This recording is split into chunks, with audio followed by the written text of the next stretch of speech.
નમસ્તે વિદ્યાર્થી મિત્રો, લિબર્ટી સ્કૂલ પરિવારના ઓનલાઈન લેક્ચરમાં તમારું સ્વાગત છે। વિદ્યાર્થી મિત્રો, આપણે ધોરણ 12 ની અંદર ચેપ્ટર નંબર 4 નો અભ્યાસ કરી રહ્યા હતા, ગતિમાન વિદ્યુતભાર અને ચુંબકત્વ। વિદ્યાર્થી મિત્રો, છેલ્લે આપણે એના એમ્પિયર સર્કિટના નિયમ વિશે જોયું હતું, જે ગોસના નિયમ રિલેટેડ થોડું હતું, બરાબર। આપણે જોયું તો ગોસના નિયમ કઈ રીતે કામ કરે છે અને એમ્પિયર સર્કિટનો નિયમ કઈ રીતે કામ કરે છે, એની આપણે ચર્ચા કરી હતી। હવે આપણે એમ્પિયર સર્કિટનો નિયમ ઉપયોગ થોડો કરીને આપણે આગળ જે વસ્તુ ભણી રહ્યા છો એ શું છે? સોલેનોઇડ। શું છે? સોલેનોઇડ। હવે આપણે જોવા જઈએ સોલેનોઇડ છે શું? સોલેનોઇડની અંદર શું ખાસિયત છે? તો પહેલા એની વ્યાખ્યા ઉપર જોઈએ તો કે પાંચ પાસે વીંટાળેલા પાસ પાસે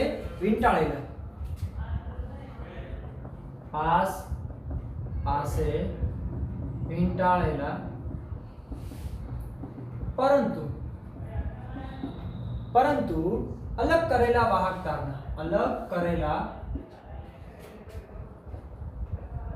વાહક તારના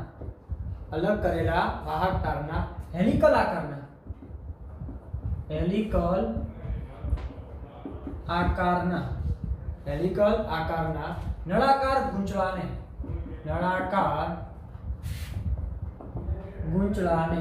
શું કહે છે? સોલેનોઇડ। શું કહે છે? સોલેનોઇડ કહે છે।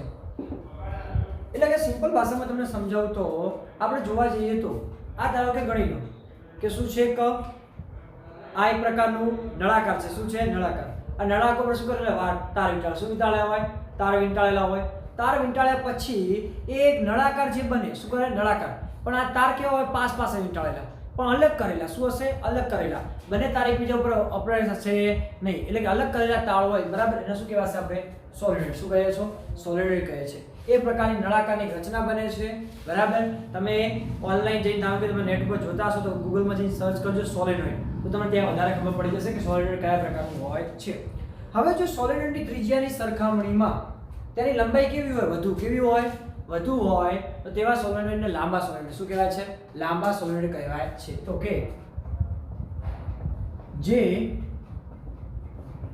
સોલેનોઇડની ત્રિજ્યાની સરખામણીમાં તેની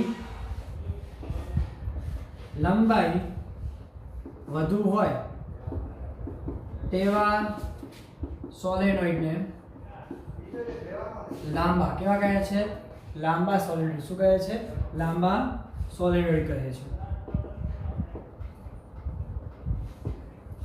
અને બીજી વસ્તુ જોવા જઈએ તો જે સોલેનોઇડની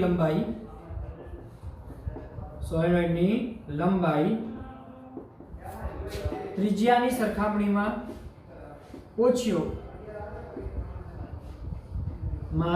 ટૂંકી હોય, કેવી હોય? લંબાઈ કેવી હોય? ટૂંકી હોય તો તેવા સોલેનોઇડને કેવા કહે છે? ટૂંકા સોલેનોઇડ। શું કહે છે? ટૂંકા સોલેનોઇડ કહે છે।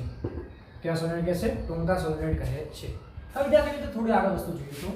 સોલેનોઇડની આકૃતિનો કેવો અંશ બનશે? તો જસ્ટ જોઈશું કે અહીં સોલેનોઇડની અંદર જોવા જઈએ તો આ પ્રકારની રચના બનશે। આ પ્રકારના તાર વીંટાળેલા એક પ્રકારનો શું બને? નળાકાર। કેવો બનશે? નળાકાર। પણ આપણે યોગ્ય રીતે એને દર્શાવવો હોય તો આ પ્રકારની રચનાઓ આપણને જોવા મળશે।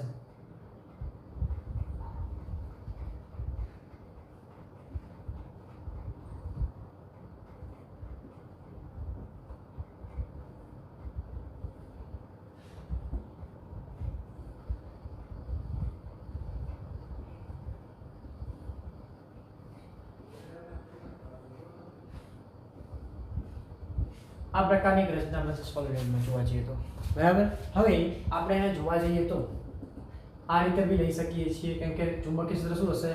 બંધ ગાળા। શું રચે છે? બંધ ગાળા જેવી રચના થાય છે। હવે આની અંદર થોડી વસ્તુ સમજવા જેવી છે, કારણ કે બીજો સોલેનોઇડનો આ શું છે? આડછેદનો ભાગ। શું છે? આડછેદનો ભાગ। પણ સીધી રીતે જુઓ તમે, આ રીતે દેખો, આ રીતે જોશો તો કટિંગ ભાગ તમને આવો મળશે, વચ્ચેથી કટ કરેલો છે આવો ભાગ મળશે। પણ તમે સીધો જોશો તો તમને આ રીતે આકાર મળશે એનો। આ પ્રકારનો એક જ ભાગ કેટલો મળશે? એક જ ભાગ મળશે। પરંતુ આમાં જોવા ચુંબકીય ક્ષેત્ર રેખાઓ આ રીતે હશે। ચુંબકીય ક્ષેત્ર આ રીતે તમને જોવા મળશે, પરંતુ હજુ એના ગ્રાફમાં થોડો જોવા જઈએ, બદલાવ કરીએ આપણે, બરાબર, તો તમને આવું પણ જોવા મળશે.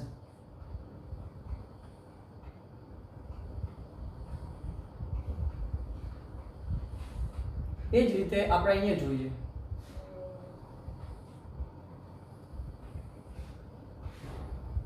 અને આ રીતે પણ ચુંબકીય ક્ષેત્ર રેખાઓ જોવા મળશે તમને.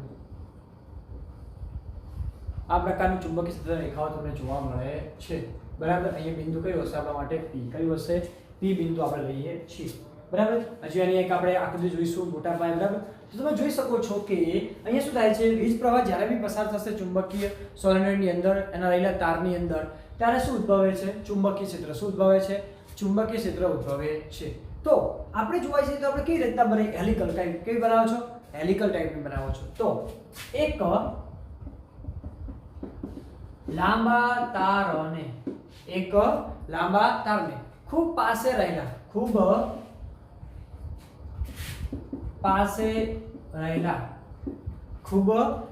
રહેલા આંટાઓમાં હેલિકલ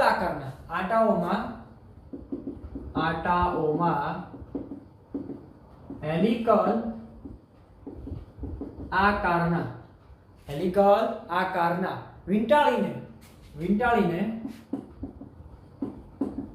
બનાવેલો શું હોય છે? બનાવેલો હોય છે. એક તાર હોય, તારને અંદર ગોળ ગોળ તમે વાટી દો તો બરાબર, તો શું બની જશે? હેલિકલ આકાર. અને દરેક આંટો કેવો હશે? વર્તુળાકાર. કેવો હશે? વર્તુળાકાર. દરેક આંટો એ વર્તુળાકાર. કેવો છે? વર્તુળાકાર છે. એક વર્તુળાકાર જેવું સ્વરૂપ રચે છે. હવે અમે થોડી વસ્તુને જોવા જઈએ તો આંટાઓ વીંટવા માટે ઇનેમલ શેનો ઉપયોગ થાય છે? ઇનેમલ એક પ્રકારનું અવાહક પડ ઉપયોગ થાય છે, જેથી તાર જે છે એકબીજાના સંપર્કમાં આવે તો પણ શું થાય? કોઈ પ્રકારની પ્રોબ્લેમ થઈ શકે નહીં. એટલે કે આંટા વીંટવા માટે ઇનેમલ શું આવશે? ઇનેમલ એક પ્રકારનું શું છે? અવાહક. ઇનેમલ તારનો ઉપયોગ શું થાય છે? ઇનેમલ તારનો ઉપયોગ થાય છે.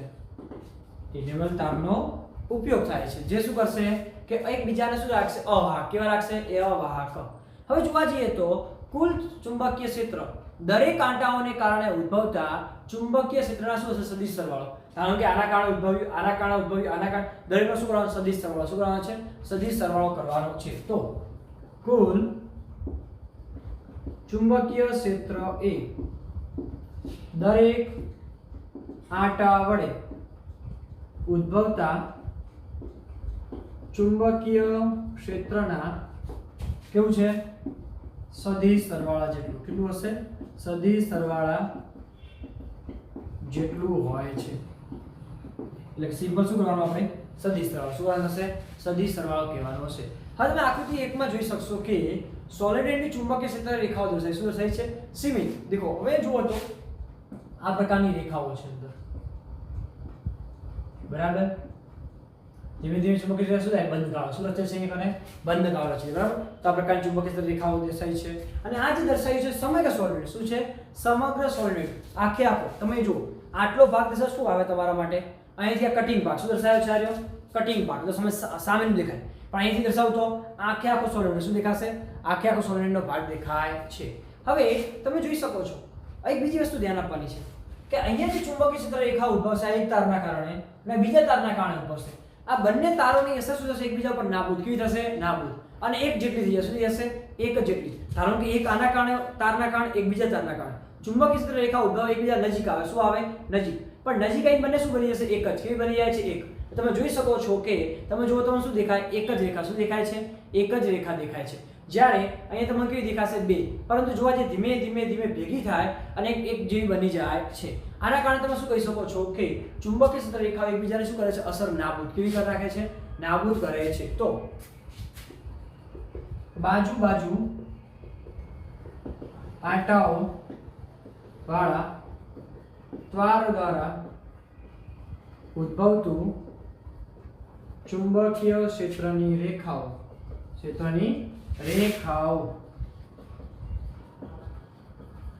એકબીજાની અસર શું કરે છે? નાબૂદ. શું કરે છે? નાબૂદ કરે છે. એકબીજાની અસર શું કરી નાખે છે?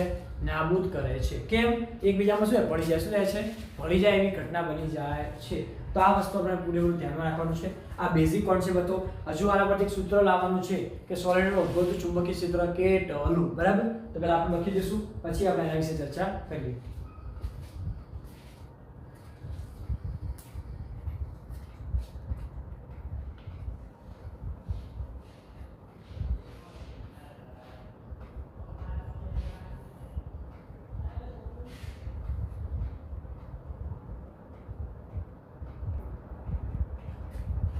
ચલો વિદ્યાર્થી મિત્રો આગળ વધીએ.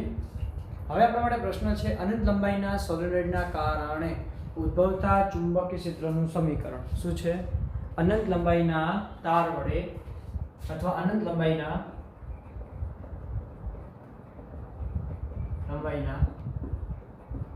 સોલેનોઇડ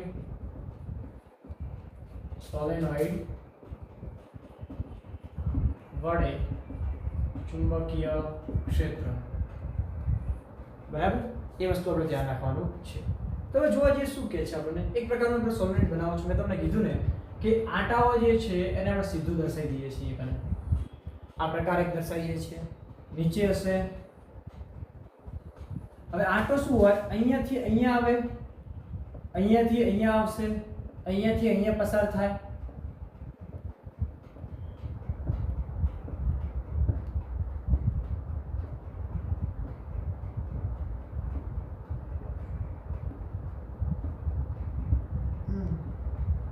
બરાબર, તો આ પ્રકારનું જોવા મળે છે. હવે થોડું એને લંબાઈ દઈએ આપણે.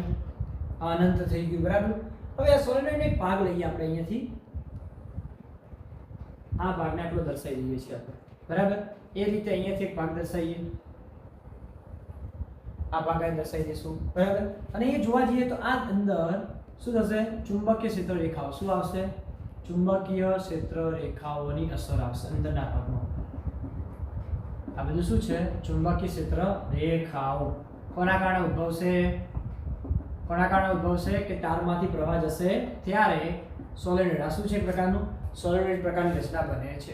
હવે સોલેનોઇડનો એક ભાગ લઉં છું. આ આટલો એક ભાગ લઈએ, એક બોક્સ લઈએ છીએ કે આની અંદર ચુંબકીય ક્ષેત્રની અસર શું હોય છે. તો એ નામ આપીએ A B C D. શું આપું છું? A B C D એનું નામ આપી દઈએ છીએ આપણે. એક અને જોવા જઈએ તો હવે જોવા જઈએ તો ભાગની અંદર થોડી લંબાઈ આપી. શું આવે, આપણે લંબાઈ આપી દઈએ. તો આને જોવા જઈએ તો આપણે ભાગની અંદર કે આ જે લંબાઈ જે છે શું લઈ લઈએ, B. શું લઈ લઈએ, B. આને લઈ લો H. કેટલી લંબાઈ છે, H લંબાઈ છે. એ ખાલી થોડું વિચારી લેશો આપણે. હવે બીજી સોલેનોઇડનો ભાગ જોવા જઈએ તો એક અંદરનું બિંદુ જે છે એ P છે. કયું બિંદુ છે? P બિંદુ છે. અને એક બહારનું બિંદુ છે Q. કેટલું છે? Q છે. અંદર બિંદુ P લઉં છું, બહાર બિંદુ કયું લઉં છું? Q લઉં છું. હવે જોવા જઈએ તો એ બે વસ્તુ છે. દેખો અહીંયા જોવા જઈએ તો આ ઉપરના ભાગમાં ડોટ છે એ શું છે? ક્રોસ. આ શું બતાવે છે? ક્રોસ. શું બતાવે છે? ક્રોસ બતાવે છે. એ શું બતાવે છે? અંદર અને બહાર ક્રોસ બતાવે છે. તો આ શું બતાવે છે? આ જે ડોટ બતાવી બહાર તરફ. કેવું આવે છે? બહાર તરફ. આ કેવું બતાવે છે? અંદર તરફ. શું બતાવે છે? અંદર તરફ બતાવે છે. તો અહીં જોઈશું પહેલા તો આકૃતિમાં દર્શાવ્યા પ્રમાણે અનંત લંબાઈના સોલેનોઇડમાં અનંત લંબાઈના સોલેનોઇડમાં અક્ષને સમાંતર આડછેદ. અક્ષને સમાંતર આડછેદ એટલે કે આ અક્ષ જે છે અને સમાંતર લઈને આડછેદ એટલે આ વચ્ચે શું કર્યો છે? ભાગ. શું કર્યો છે? એક ભાગ કર્યો છે. બરાબર, સમાંતર આડછેદ દર્શાવ્યો. શું દર્શાવ્યો છે? આડછેદ દર્શાવેલો છે. હવે અહીંયા જે ડોટ જે છે, ડોટ એ વિદ્યુત પ્રવાહ બહારની દિશામાં અને ક્રોસ એ વિદ્યુત પ્રવાહ અંદરની તરફ દર્શાવે છે. વિદ્યુત પ્રવાહ કઈ તરફ? અંદરની તરફ અને બહારની તરફ. બરાબર, તો ક્રોસ શું બતાવે છે? અંદર તરફ. તો બ્લુ શું બતાવે છે? બહાર તરફ બતાવે છે. હવે આપણે ધારી લઈશું કે સોલેનોઇડના બહારના ભાગની અંદર ચુંબકીય ક્ષેત્ર શૂન્ય છે. કેવું છે? ચુંબકીય ક્ષેત્ર શૂન્ય છે. અને અંદરના ભાગમાં જે ચુંબકીય ક્ષેત્ર છે અક્ષને કેવું છે? સમાંતર. કેવું છે? કારણ કે આપણે અહીં અક્ષ લઈ લઈએ, આ અક્ષ છે બરાબર. અક્ષને કેવું છે? સમાંતર છે એવું વિચારી લઈએ છીએ. તો શું સમજીશું કે કેમ પ્રવાહ ક્યાંથી ક્યાં આવે છે? અહીંથી બહાર આવશે. કારણ કે આપણે વિદ્યુત પ્રવાહ રીતે ફેરવો ચુંબકીય ક્ષેત્ર કઈ તરફ હોય? આ તરફ હોય કે ના હોય? એટલા માટે બરાબર. તમે જો પ્રવાહ અહીંયાથી બહાર અંદર જાય તો આ બહાર આવ્યો, અહીંથી શું થશે? પાછો અંદર. કેવો જશે? અંદર. તો મીનિંગ શું થશે? એક અને ચુંબકીય ક્ષેત્ર કઈ તરફ હશે? આ તરફ. કઈ તરફ હશે? અંગૂઠા તરફ હોય છે. જમણા હાથનો અંગૂઠાનો નિયમ બરાબર. તો ધારો કે સોલેનોઇડના બહારના વિસ્તારમાં ચુંબકીય ક્ષેત્ર કેવું હોય છે? શૂન્ય. કેવું હોય છે? શૂન્ય હોય છે. બહારના વિસ્તારમાં શું છે? ચુંબકીય ક્ષેત્ર કેવું હોય છે? શૂન્ય. કેવું હશે? શૂન્ય હશે. અને અંદરની તરફ ચુંબકીય ક્ષેત્ર સોલેનોઇડની અક્ષને કેવું હોય છે? સમાંતર. કેવું હોય છે? સમાંતર હોય છે. એટલે કે સમાંતર છે. હોય છે તો સમાંતર છે. હવે આપણે જોવા જઈએ તો મારે દરેક ભાગ જોવું. શું જોવું છે? દરેક ભાગ. અને એક લંબચોરસ લઉં. શું લઉં છું? લંબચોરસ ABCD. કઈ લઉં છું? ABCD નું મારે શું કરવું છે? ચુંબકીય ક્ષેત્ર. એના આધારે મારે શું કરવું છે? સોલેનોઇડનું ચુંબકીય ક્ષેત્ર મેળવવું છે. તો એક લંબચોરસ ABCD કઈ લઉં છું? લંબચોરસ ABCD બરાબર નો ગાળો એટલે કે પરિપથ ધારો. એક આપણે બંધ ગાળો ધારો અને તેના માટે ચુંબકીય ક્ષેત્રનું રેખા સંકલન શું કરીએ છીએ? ચુંબકીય ક્ષેત્રનું રેખા સંકલન લેતા. હવે જોવા જેવી વસ્તુ છે. હવે આખો ભાગ લઈએ. શું લઈએ આપણે? B * dl. શું લઈએ છીએ? બરાબર B * dl. પરંતુ આખો ભાગ ડાયરેક્ટ લઈ શકાય નહીં. તો પહેલા ક્યાંથી લઈશું આપણે? A થી B, B થી C, C થી D અને D થી શું આવશે? A. બરાબર. તો એ લેવું પડશે આપણે. ધ્યાન રાખીશું. લખાશે A થી B, B * dl વત્તા B થી C, B * dl. એ શું આવશે? C થી D, B * dl અને પછી શું આવશે? D થી A, B * શું આવશે? dl. શું આવશે? B * dl. હવે તમે જોઈ શકો છો CD ભાગ ક્યાં છે? સોલેનોઇડની બહાર. કેવો છે? સોલેનોઇડની બહાર. તો ત્યાં ચુંબકીય ક્ષેત્ર શું થશે? 0. શું થશે? 0 થશે. શું થશે? 0. તો આપણે લખી શકીએ કે CD ભાગ એ સોલેનોઇડની બહાર છે. આથી એના માટે B શું થશે? 0. શું થશે? B 0 થશે. કારણ કે સોલેનોઇડ કેવું છે? બહાર છે. આપણે શું ધાર્યું? સોલેનોઇડના બહારના ભાગમાં ચુંબકીય ક્ષેત્ર શું છે? શૂન્ય છે. આથી C થી D, B * dl જવાબ શું મળશે તમને? 0. કેટલો મળે છે? 0 મળે છે. પહેલી વસ્તુ આપણે મળી જશે અહીંયા કને. હવે આપણે બીજી વસ્તુ કરીએ વિદ્યાર્થી મિત્રો. થોડી વસ્તુ સમજવા જેવી છે. હવે એ જુઓ તો આપણે એક કન્ડિશન લઈએ છીએ B થી C માટે. સર આપણે લઉં છું B થી C માટે. થોડું ધ્યાન આપીશું અહીંથી. તો B થી C, B * dl. ચલો B થી C, B dl શું આવે? cos θ. શું આવશે? cos θ.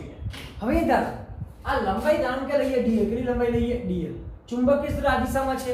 લંબાઈ ઉપર ચુંબકીય ક્ષેત્ર પરસ્પર કેવું થયું? લંબ. કેટલું થાય? લંબ. અને cos 90 થઈ જશે 0. શું થઈ જશે? cos 90 0 થાય. શું થશે? 0. એટલે આપણે એ લખી શકીએ કે BC ખંડ એ ચુંબકીય ક્ષેત્રને કેવો છે? લંબ. કેવો છે? લંબ હોવાથી થીટા બરાબર કેટલો થાય? 90. માટે અહીં જોઈ શકાય છે કે BC અહીં કિંમત શું આવશે આપણા માટે?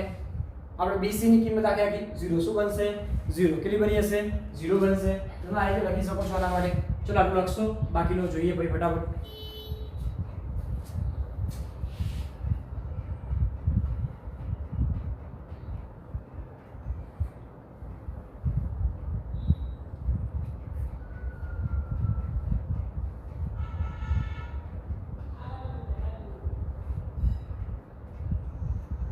ચલો ચલો વિદ્યાર્થી મિત્રો લખાઈ ગયું છે.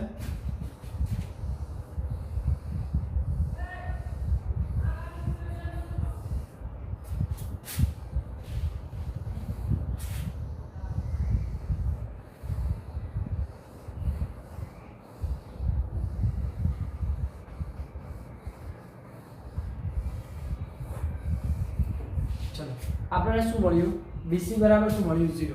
એ જ રીતે DA પણ કેટલું મળે 0. કેમ? આ પણ કેવું છે લંબ, કેવું છે લંબ છે. માટે D થી A B * DL બરાબર આપણે શું લખી શકીએ અહીંયા કંથી B થી C B * DL. જવાબ તમને કેટલો મળશે 0. કેટલો મળશે 0. તો તમારે શું થઈ ગયું ટોટલ હતા કેટલા વિદ્યાર્થી મિત્રો કેટલા હતા ટોટલી 4. કેટલા હતા 4. હવે આપણે જોવા જઈએ થોડી વસ્તુને સમજીશું. ચલો અહીંયા લઈ લો B * DL. તમને કેટલું મળશે એક અને 4 હતા. 4 માંથી કેટલા 0 મળ્યા? 3 તો 0 મળી ગયા. તો વધ્યું કઈ નથી A થી B. કયું વધ્યું? A થી B. B * DL શું મળ્યું? B * DL બરાબર. હવે આપણે બસ એ વસ્તુ થોડું લખવાનું છે. હવે જોવા જઈએ તો આપણે થીટા મૂકીએ B DL cos થીટા. પણ જો આ ચુંબકીય ક્ષેત્ર કેવું છે સમાંતર. કેવું છે સમાંતર. તો જવાબ સુધી જશે cos 0. cos 0 એટલે શું થશે 1. શું થશે 1. તો એ જોવા જઈએ તો આપણે શું કરી શકીએ સંકલન કરીએ. B તો અચળ રહેશે. DL DL આખી લંબાઈ કેટલી છે? A થી B ની લંબાઈ કેટલી છે? h. કેટલી લંબાઈ છે? h છે. તો B * DL બરાબર તમને શું મળશે BH. કેટલું મળશે તમને એક અને BH. આટલું મળી જશે. હવે આપણે જોવા જઈએ તો થોડી વસ્તુ સમજીશું. હવે જો મેઇન પોઈન્ટ છે કે મારે એમ્પીયર સર્કિટનો નિયમ વાપરવો છે, પણ એમાં થોડી કન્ડિશન છે. એ કન્ડિશનનો મારે શું કરવો પડશે? ઉપયોગ. શું કરવો પડશે? ઉપયોગ. તો ધારી લઈએ કે ધારો કે એકમ લંબાઈ દીઠ આંટાની સંખ્યા n છે. કેટલી છે? n. આપણે ખબર છે એકમ આપણે જોવા જઈએ તો એકમ કદ દીઠ ઇલેક્ટ્રોન લીધા હતા. એવું એ શું આવશે? એકમ લંબાઈ દીઠ આંટા. શું આવશે? આંટા. બરાબર. તો ધારો કે એકમ લંબાઈ દીઠ આંટાની સંખ્યા n છે. કેટલી છે? n છે. તો ધારો કે કેટલા આંટા છે? એક અને અહીંયા લંબાઈ કેટલી છે? h. કેટલી છે? h છે. તો h લંબાઈ દીઠ આંટાની સંખ્યા લંબાઈ દીઠ આંટાની સંખ્યા તો કેટલી મળે? nh. કેટલી થશે? nh થાય છે. કેટલી થાય છે? nh થાય છે. હવે જોવા જઈએ તો દરેક આંટામાં પ્રવાહ I વહે. કેટલો વહે છે? I. બરાબર. તો એક આંટા દીઠ પ્રવાહ I હોય. કેટલો હોય? I હોય તો nh આંટામાં પ્રવાહ કેટલો મળશે? IE બરાબર NHI. કેટલું મળશે? NHI. કેટલું મળશે? NHI મળે છે. હવે આપણે લઈએ એમ્પીયર સર્કિટનો નિયમ. તો એમ્પીયર સર્કિટના નિયમ પરથી શું મળશે તમને અહીંયા કને? B * DL બરાબર μ0 IE મળે કે ના મળે? ચલો B DL ની કિંમત કેટલી છે આપણી પાસે? BH. કેટલી છે? BH. અને μ0 નું μ0 IE ની કિંમત કેટલી છે? NHI. કેટલી છે? NHI. અહીંથી શું કરી દો? HH cancel. તો B બરાબર μ0 NI. શું મળે? μ0 NI. તો તમને શું મળશે? ચુંબકીય ક્ષેત્ર. શું મળશે? આટલું સોલેનોઇડનું ચુંબકીય ક્ષેત્ર મળી જાય છે. તમે જોઈ શકો છો સોલેનોઇડનું ચુંબકીય ક્ષેત્ર કોના પર આધાર રાખે છે? એક તો શૂન્યાવકાશની પરમિટિવિટી, n એટલે કે એકમ લંબાઈ દીઠ આંટાની સંખ્યા, અને I એટલે પ્રવાહ. શું રાખે છે? પ્રવાહ ઉપર. તો આ રીતે શું મળે છે? સોલેનોઇડનું ચુંબકીય ક્ષેત્ર મળી જાય છે. ઓકે. મોસ્ટ આઈએમપી વસ્તુ છે. પ્રશ્ન બી આઈએમપી છે. થોડું ધ્યાન રાખીને લખવાનું છે. ઓકે. ચલો ફટાફટ લખી દેશું, પછી આપણે આગળ જોઈએ.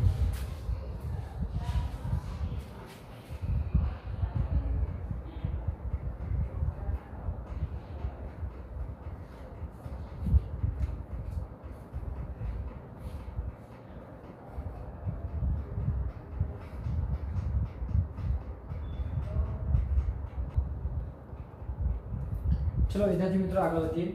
હવે ટોપિક છે ટોરોઇડ. શું છે? ટોરોઇડ. ટોરોઇડ પણ શું છે? એક પોલીવર્તુળાકાર રિંગ. શું છે? પોલીવર્તુળાકાર રિંગ. પર શું વીંટાળેલા હોય? તાર. શું વીંટાળેલા હોય? તાર વીંટાળેલા હોય છે. તો ટોરોઇડ એ પોલી રિંગ પર પરસ્પર અથવા પાસે અલગ કરેલા તાર વીંટાળેલા હોય છે. કઈ રીતે આપણે સમજીશું અહીંયા કનથી. આપણે ભાગ લઈએ કને. આ પ્રકારની એક રિંગ છે. શું છે? રિંગ છે. રિંગની અહીંથી એક ભાગ છે, બરાબર. હવે શું થશે? અહીંથી જોવા જઈએ તો આ પ્રકારની એક રચના બનશે. અંદર જતું હોય એવું લાગે તમને.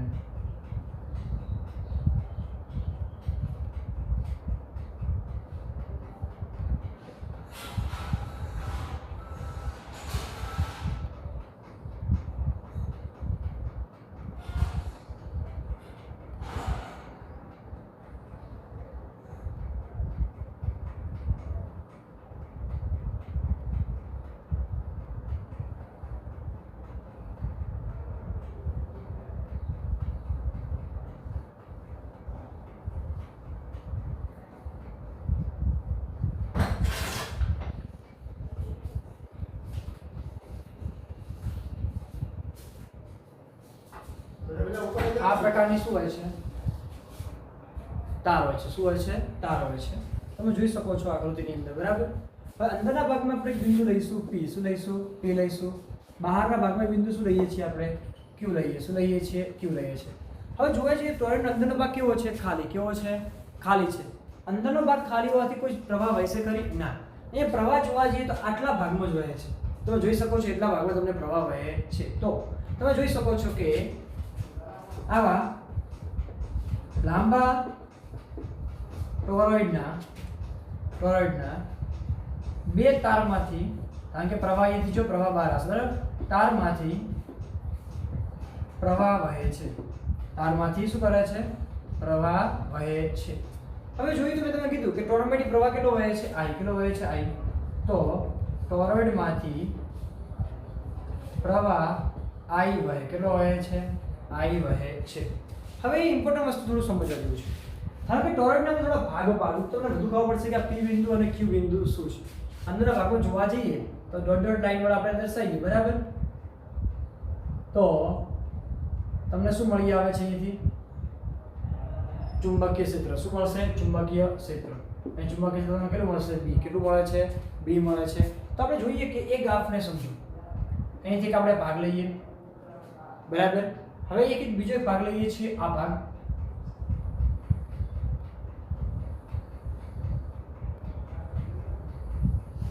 થશે કે આટલા બધા રાઉન્ડ છે ને દોરેલા છે, બરાબર સાહેબ?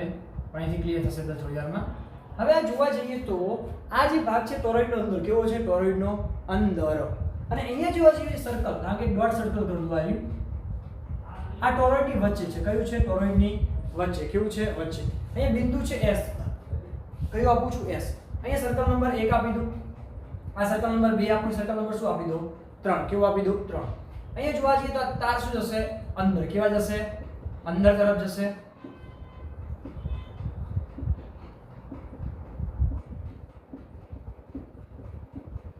અને અહીંયા જોવા જઈએ તો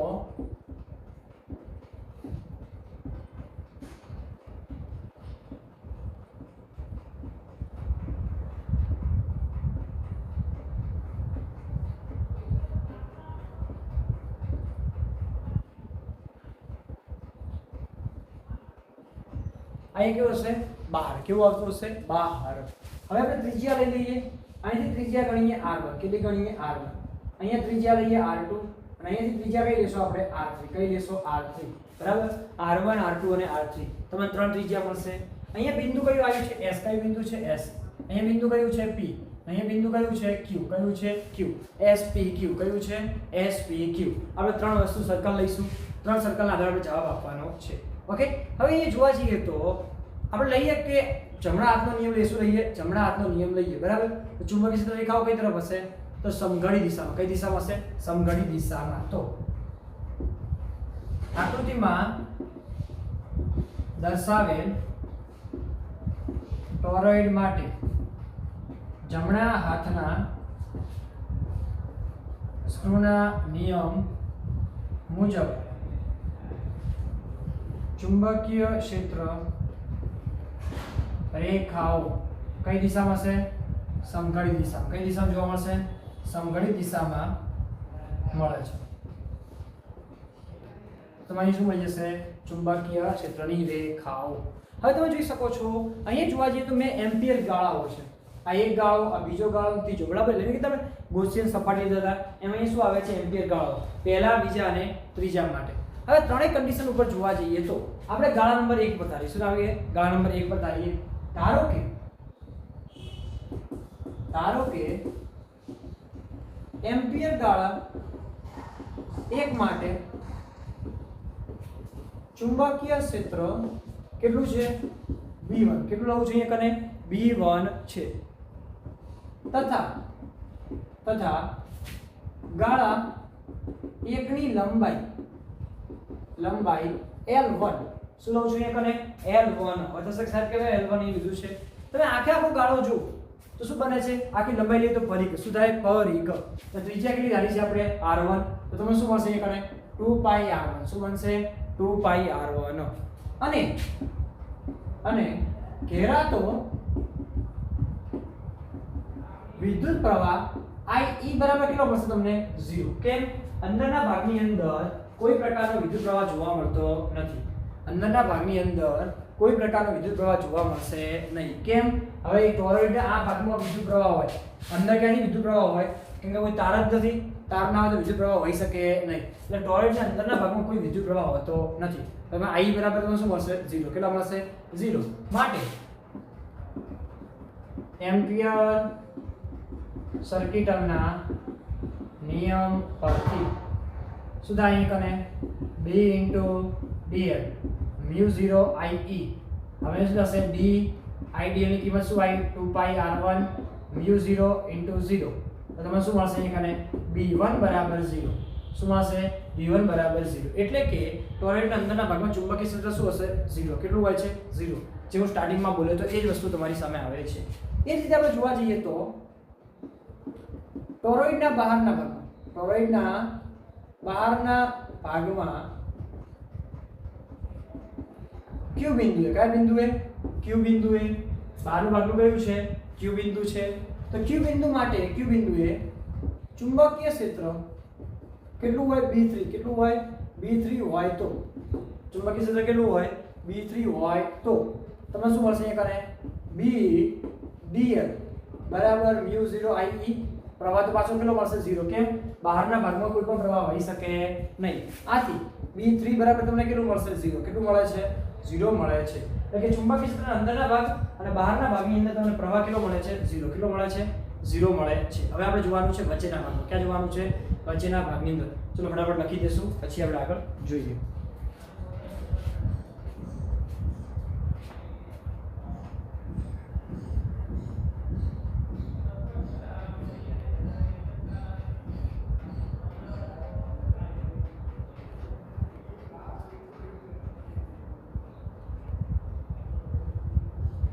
ચલો વિદ્યાર્થી મિત્રો, લખાઈ ગયું છે તમારે.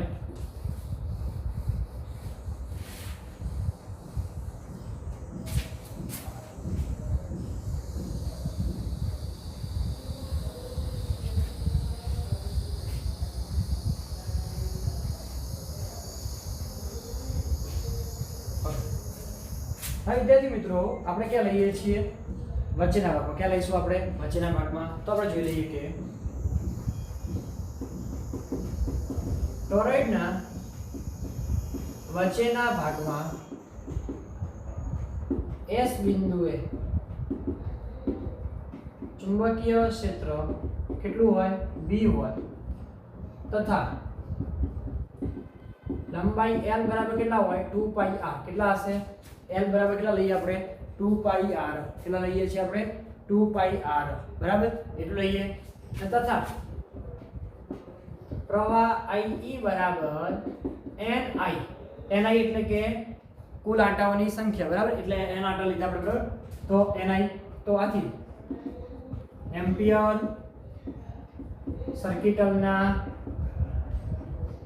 નિયમ પરથી શું લઈએ એમ્પિયર સર્કિટ ના નિયમ પરથી લઈએ તો શું મળશે આપણને જો અહીંયા કરે બહુ સમજજો કે B dl બરાબર શું લખશું આપણે μ0 IE B dl ની કિંમત શું આવશે કૌંસની અંદર L μ0 નું μ0 અહીંયા શું આવશે NI ચલો B L ની કિંમત કેટલી છે 2 pi r μ0 NI હવે આ કેટલા મૂકી દો નીચે મૂકી દો તો B બરાબર μ0 NI अपन શું થશે 2 pi r શું થશે 2 pi r બરાબર પરંતુ એકમ લંબાઈ દીઠ આંટાઓની સંખ્યા એકમ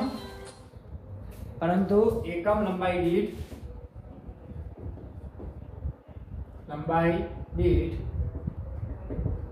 આંટાની સંખ્યા n કેટલી હોય n હોય તો n બરાબર n upon l કેટલા થશે l પરંતુ l ની કિંમત કેટલી છે આપણી પાસે 2 pi r કેટલી છે 2 pi r તો આ કિંમત મૂકી દઈએ આપણે 2 pi r ને ક્યાં લઈ જઈએ ઉપર અથવા અહીં જોઈ શકાય છે n upon 2 pi r તમને મળે કે નહીં મળતા બરાબર તો શું થશે કને b બરાબર mu અલગ કરું n upon 2 pi r અલગ કરું અહીં શું થશે i તો b બરાબર mu0 ni શું થશે mu0 upon ni બરાબર તો તમે જોઈ શકો છો ટોરોઇડ માટે પણ ચુંબકીય ક્ષેત્ર તમને કોના જેવું મળે છે સોલિનોઇડ જેવું કેવું મળે છે સોલિનોઇડ જેવું મળે છે અને આદર્શ ટોરોઇડના આંટાઓની સંખ્યા પણ કેવી હોય છે આટલી કેટલી હોય છે આ n આંટાઓ જેટલી હોય છે ઓકે તો આ શું હતું આપણા માટે સોલિનોઇડ સોરી ટોરોઇડ બરાબર જે સોલિનોઇડની છે ટોરોઇડની છે બંને આઈએમપી થિયરીઓ છે તો વિદ્યાર્થી મિત્રો ખાસ ધ્યાન રાખીને કવર આવજો ઓકે ચલો બરાબર લખી દઈશું પછી આપણે આગળ જોઈએ